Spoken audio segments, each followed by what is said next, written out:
ए doctor बाबू एटा कौन धरिच doctor बाबू? एटा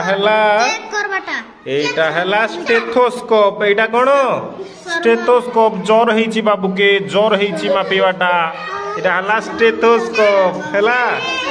ए नानी के ज्वर हेचे कि मापिवाटा एटा हला स्टेथोस्कोप हला। आरी ए केन लोक एटा कौन रे बाबू तुई कोनटा धरिचु? थर्मोमीटर रे केंती मापिबाटा जानछ? पार्टी रे भर्ती करबाटा नहले एठी चाकबाटा हला। कोठी चाकबाटा? एठी चाकबाटा हला। एटा तुई कोन धरछु नानी? डेटोल धरिची। कोन धरिचु? खंडिया हे गले एटा लगेबाटा कि नाही? ए बापू एटा कोन धरिचु बाबू? ता सिरिंज धरिचु छुंची।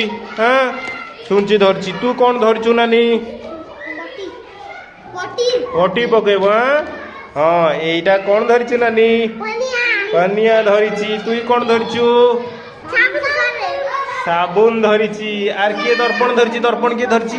तू ए दे उल्टे देखा से देखा से देखा से देखा। दर्पण धरिची। ए तू कौन धरचु? कईची धरिची। ये बाबू डाक्तर हेछंती डाक्तर बाबू। डाक्तर बाबूंकर कान रे एटा टिके लगेई दियो। एटा टिके ज्वर टिके मापी दबा हे नानी ज्वर केते हेची हला। हां ठीक अछि बढ़िया हे गला हम प्रोजेक्ट।